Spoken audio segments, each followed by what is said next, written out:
یہ باتیں کرنے کرانے کی ہیں کہ خود سے کام کر لینا سنت ہے؟ آپ نے 2 منٹ لگائے ہیں اور آپ نے کسی پر روب ڈال کے آپ فارغ ہو گئے۔ اخلاقی رویوں میں سب سے زیادہ ضروری تو دوسرے کا احساس کرنا ہوتا ہے۔ اخلاقی رویوں میں سب سے زیادہ حاجت تو دوسرے کی تکلیف اور شدت کا احساس کرنے کی ہوتی ہے۔ میرے صاحب فرمایا کرتے تھے 10 منٹ کیوں انتظار کراتے ہو لوگوں کو؟ تم نے ممبر پہ کہا تھا میں 2:15 بجے جماعت کراؤں گا، 2:16 کیسے ہوئے؟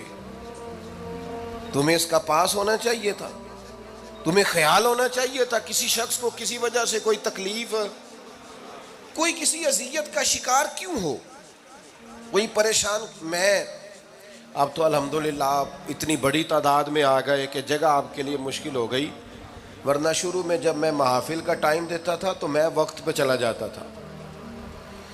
اگر کسی سے کہا ہے نا کہ 6 بجے آئیں گے تو 6 بجے چلے گئے، وہ کئی والی گھر والے پوچھتے سن تسی آ بھی گئے ہو، تو میں کہتا سانو تسی ویلے ہیں سمجھ لو۔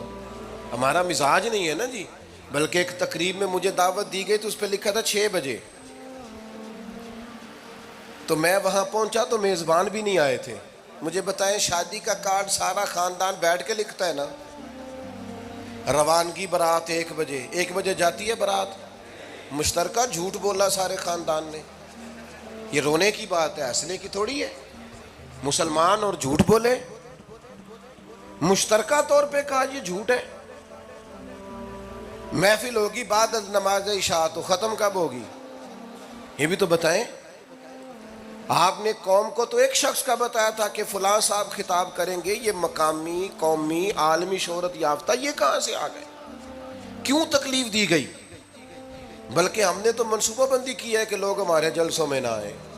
ستائے اتنا ہے، ایک جگہ پہ میں حاضر تھا تو 1:30 بجے مجھے مائک دے رہے تھے، اب تو میں جاتا نہیں ہوں، رات کو چھوڑ دیا ہے۔ 1 بجے رات کو مائک دے رہے ہیں تو نقیب بیچارہ رٹی رٹائی بات کر رہا ہے، کہتا ہے بلا تاخیر۔ میں نے کہا ابھی بھی بلا تاخیر ہے، کر لو تھوڑی تاخیر۔ خدا کے بندو ختم کرو، آدھے گھنٹے میں مسئلے کی سمجھ آ جاتی ہے، ایک پیغام دو، بات ختم ہو گئی۔ اتنا الجھاؤ اور اتنا بات کو کھینچنے کا معنی کیا؟ اپنے رویوں کے اندر، میں چلا گیا 6 بجے تو میزبان صاحب بھی نہیں آئے تھے، تو وہ تقریب کب شروع ہوئی؟ 9 بجے۔ تو میں نے ان سے کہا غور سے دیکھ لو کہیں میں تو نہیں الٹا پڑتا رہا، 9 اور میں 6 سمجھتا رہا ہوں۔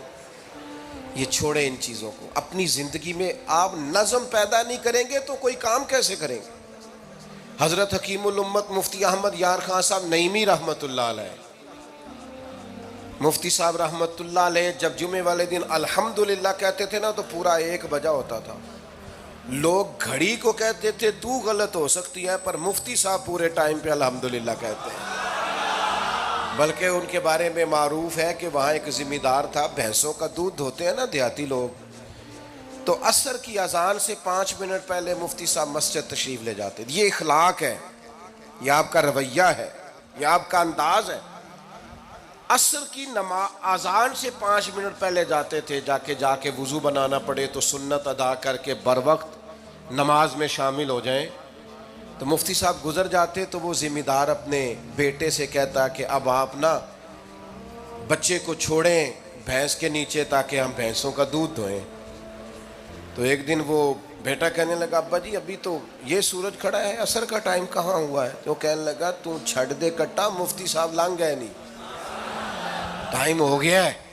یہ ہمارے بزرگوں نے ہمیں رویے سکھائے۔ آپ نظم والے ہوں، اخلاق والے ہوں، سچائی والے ہوں، دیانت داری والے ہوں، دوسروں کا خیال رکھیں، کسی کو تکلیف نہ ہو ہماری وجہ سے۔ پتہ ہے رسول پاک صلی اللہ علیہ وسلم کی بارگاہ میں آ کے عرض کیا گیا یا رسول اللہ یہ ہمارے امام صاحب بہت لمبی نماز پڑھاتے ہیں، صحیح حدیث میں موجود ہے۔ نماز ہی پڑھاتے تھے نا، قرآن ہی پڑھتے ہوں گے نا، کتنا اعزاز والا کام ہے۔ یا رسول اللہ یہ بہت لمبی نماز پڑھاتے ہیں۔ اللہ کے محبوب علیہ السلام نے بلا لیا، اور لفظ پتہ کیا ہے؟ حضور فرمانے لگے میں لوگوں کو دین کے قریب کرتا ہوں، آپ دور کرتے ہیں۔ فرمایا جب بھی نماز پڑھائیں معتدل پڑھائیں، اور خود حضور کا عمل کیا ہے؟ حضور فرماتے ہیں جب میں نماز میں کھڑا ہوتا ہوں تو میرا دل کرتا ہے میں لمبی نماز پڑھاؤں، ہمارا جب کسی شے کو دل کرے تو ہم چھوڑتے ہیں. میرا دل کرتا ہے میں لمبی نماز پڑھاؤں، لیکن حضور فرماتے ہیں پھر پیچھے سے کسی بچے کے رونے کی آواز آتی ہے، میں سوچتا ہوں اس کی ماں پریشان ہوگی، میں نماز مختصر کر دیتا. اور میرے بھائیوں، نماز میں بھی لوگوں کا احساس، ہماری طبیعت ہی نہیں رہی. کوئی آدمی ہارن دے رہا ہے پیچھے سے، اور سامنے گاڑی میں دو بندے کھڑے، گاڑی مین روڈ پہ کھڑے کر کے باتیں کر رہے ہیں، اور وہ ہارن بجا رہا ہے تو کہتے ہیں ٹھہر جا، آگ بجھانی ہے جا کے. ایک تو آپ نے اتنا ظلم کیا کہ آپ نے روڈ بند کیا، اور دوسرا اخلاقی رویہ یہ ہے. اور میرے بھائی یہ بھی بد اخلاقی ہے کہ آپ اپنا موٹر سائیکل مین روڈ پہ کھڑے کر کے دکان پہ چلے جائیں، لوگوں کو تکلیف میں ڈالیں گے. اسلام اس کی اجازت نہیں دیتا. رستوں کے نشان مٹانے والے کو نبی پاک نے تنبیہ فرمائی، کسی کو تکلیف ہو، اذیت ہو. اور بعض لوگ سمجھتے ہیں کہ میں نے پریشر میں رکھی ہوئی ہے دنیا، ڈرتے ہیں لوگ مجھ سے. جو ڈر کے عزت کرتا ہے وہ خوف کھاتا ہے، اور جو محبت سے تجھے سلوٹ کرتا ہے وہ تیرا احترام کرتا ہے. بعض لوگ کسی کے شر سے بچنے کے لیے بھی اسے سلام کرتے ہیں، وہ عزت نہیں ہوتی، وہ عزت نہیں ہوتی کہ یہ تو رٹا ڈال دے گا. اپنے اخلاقی رویے ہمیں اللہ کے محبوب سے سیکھنے، حضور سے خیرات لینی ہے. اخلاق اسماء ہم نے اپنے آپ کو سمجھنا ہے، ہم نے اپنے مزاجوں میں تبدیلی پیدا کرنی ہے، بالخصوص بزرگوں کے معاملے میں، بڑوں کے معاملے میں. جیسے جیسے انسان ضعیف ہوتا جاتا ہے نا، حساس ہوتا جاتا ہے، اسے باتیں تکلیف دینے لگتی. وہ ایک بوڑھی اماں ایک دفعہ مجھے کہنے لگی کہ آپ میرے بچوں سے کہہ دیں خرچہ پاویں تھوڑا دین کرن، میرے نال بولن صحیح کرن. وہ جب اپنی بیویوں کے سامنے میرے ساتھ تھوڑا والیوم اونچا کر کے بات کرتے ہیں آواز کا، تو مجھے تکلیف ہوتی ہے. اپنا رویہ، لہجہ، اس پر غور ہو. جوانی میں ہی تو برداشت کرنا ہوتا ہے. اپنے مزاج کو کبھی بکھرنے اور ٹوٹنے نہ دیں. اور سب سے زیادہ بندے کا پتہ ہی تب چلتا ہے جب کوئی اسے پورا غصہ دلائے، جو پھر کنٹرول کرے، وہی تو کمال آدمی ہوتا ہے. آ کے کہا گیا تھا نا نبی پاک علیہ السلام کو کہ یا رسول اللہ وہ معاذ اللہ ان لفظوں کے ساتھ تانا و تشنیع کرتے ہیں، نقل کفر، کفر نہ باشد.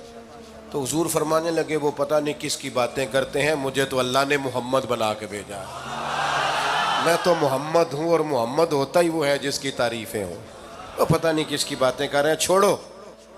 وہ پتہ نہیں اس کی بات کر رہے ہوں گے جس کا وہ معاذ اللہ نام بگاڑتے ہیں. میرے عزیز، تھوڑا سا برداشت، اور آپ جملوں سے غور کریں،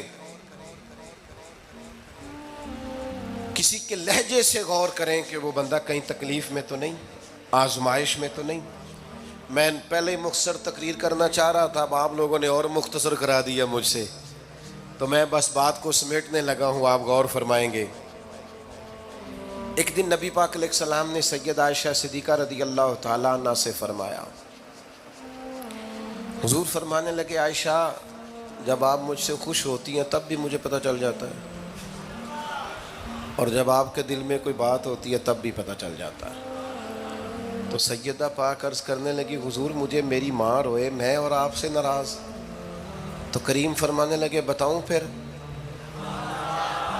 یا رسول اللہ فرمائیے. حضور فرمانے لگے عائشہ آپ کبھی کبھی قسم اٹھاتی ہیں؟ یا رسول اللہ اٹھاتی ہوں. فرمایا جب آپ خوش ہوتی ہیں تو کہتی ہیں مجھے رب محمد کی قسم، اور جب دل میں کوئی بات ہوتی ہے پھر کہتی ہو جناب ابراہیم خلیل کے رب کی قسم.